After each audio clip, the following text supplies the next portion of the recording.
Tuesday, you know.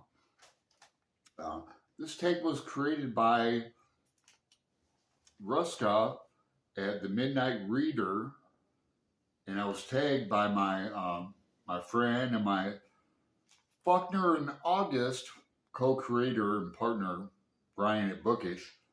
Link to their channels below. Let me get another, I'm just waking up here in Portland. I'm smudging. This is sage. And so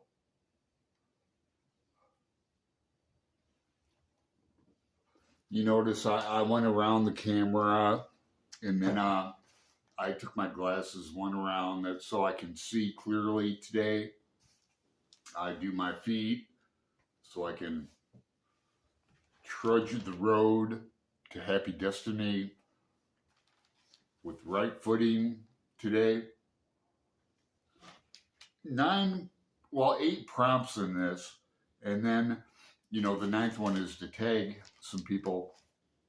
And I'm going to put a spin on this tag of mine. It's going to be the buddy reading edition, because most of these books, or if not all of them, I think all of them, except for one, I've buddy read or will be buddy reading in the near future. And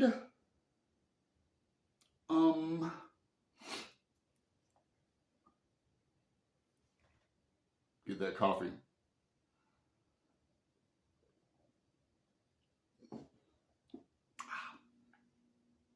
Let's get to it. The first prompt.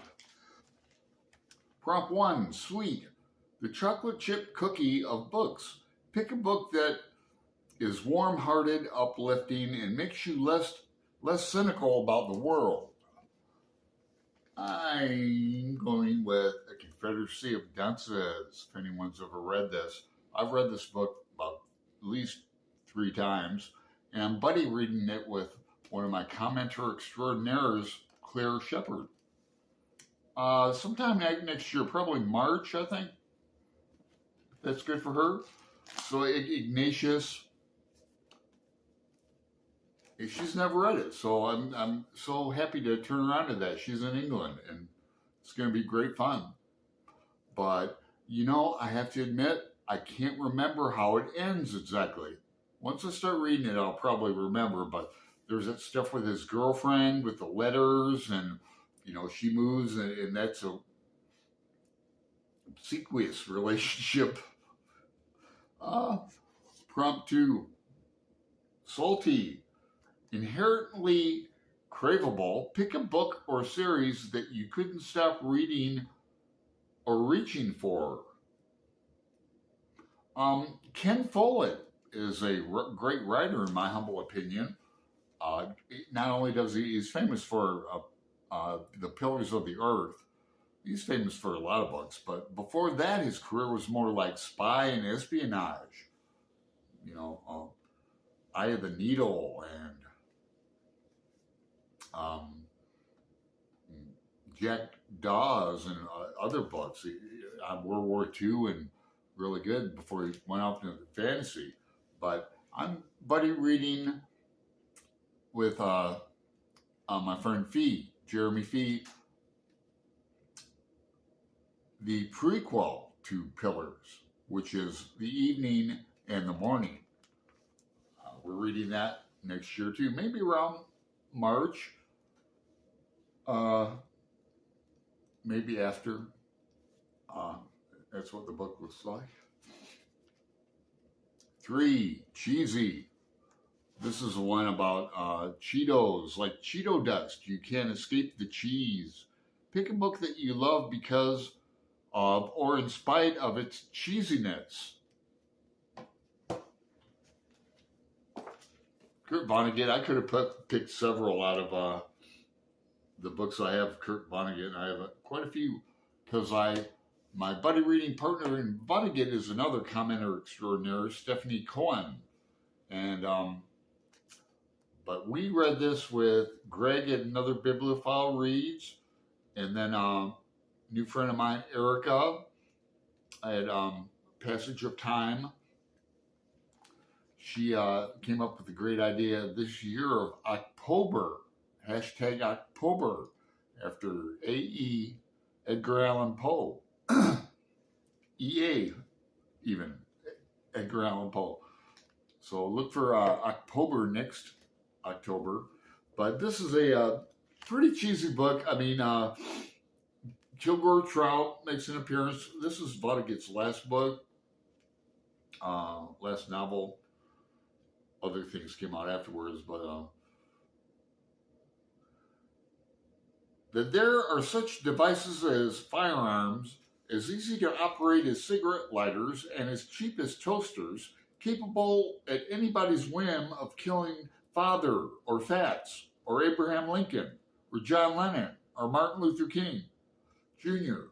or a woman pushing a baby carriage, should be proof enough that for anybody that, to quote the old science fiction writer Kilgore Trout, being alive is a crock of shite.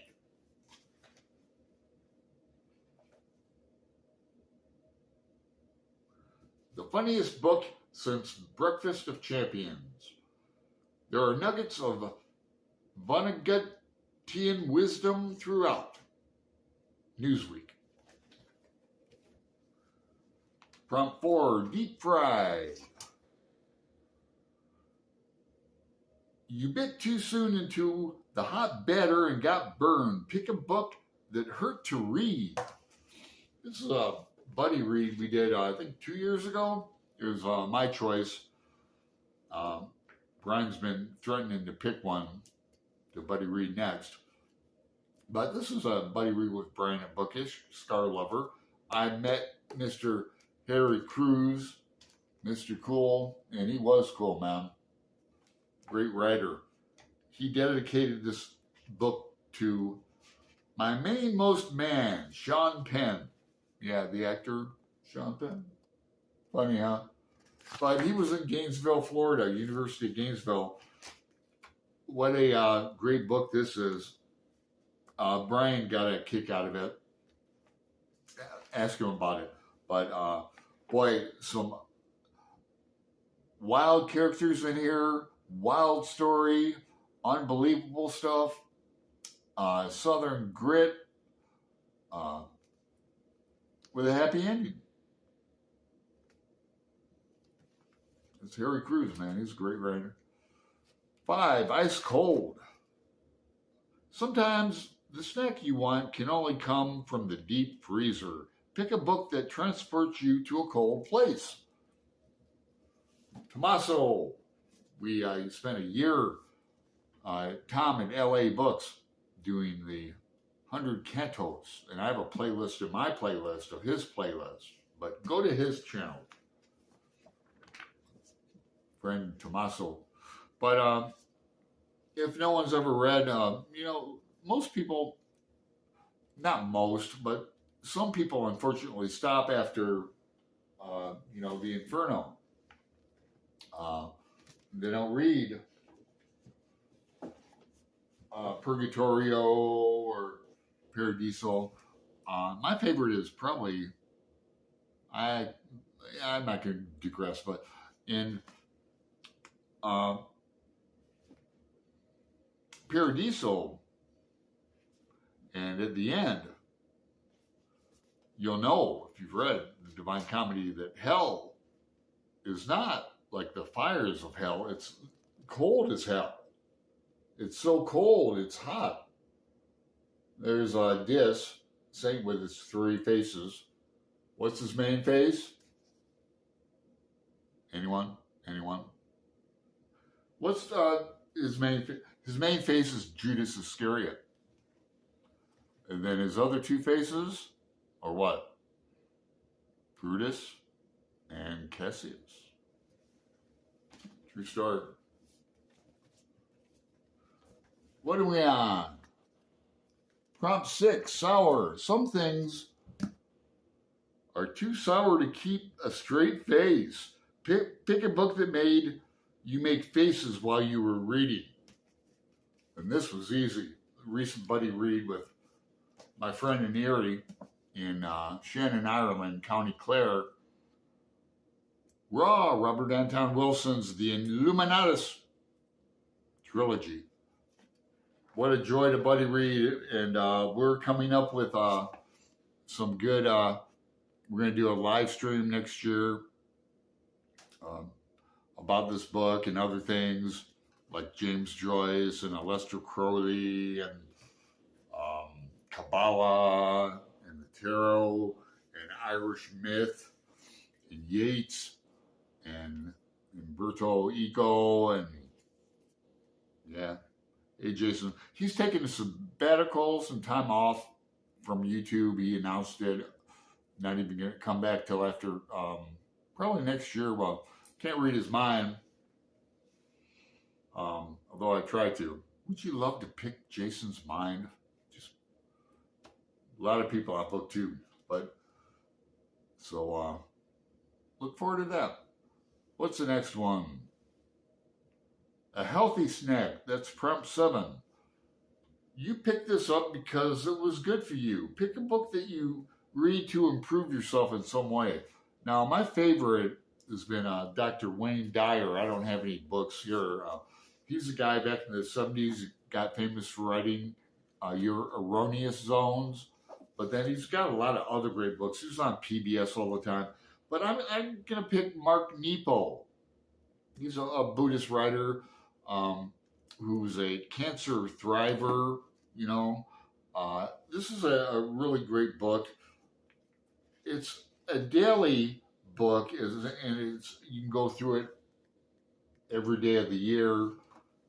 Marion Williamson, who I also love, has a blurb on here. Mark Nepo. Nepo has written a beautiful book about life informed by the shadows of death. I've been blessed and humbled by reading his words. And you can turn to any page. I have something marked.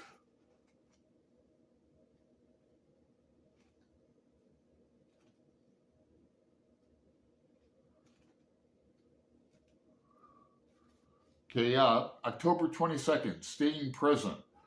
I am, as all mortals are, unable to be patient. Pablo Neruda, my favorite Spanish poets. I have stopped. You have not. Buddha.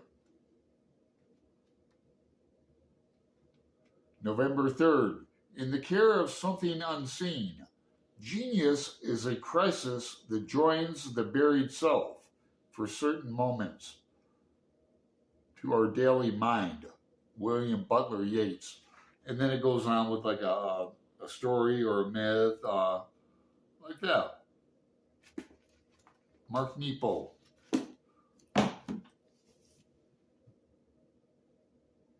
Prompt 8. Last one. Like an orange or a watermelon, some snacks have plenty of pieces to share.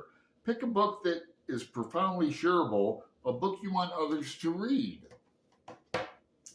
And I don't own a copy of this book, but I've read it a couple times. It's called Shataram. Put it up here. And I even forgot the writer's name. Gregory, he's like has 3 names. There's a sequel to that book too that I've read. It's not as good, but Shataram is a great book, and Greg, another bibliophile reads, has a copy unread, so that next year, I think. And that's the end. Just in time, I'm gonna get cut off. So if I mentioned you tagged. Oh, man, they paid me home.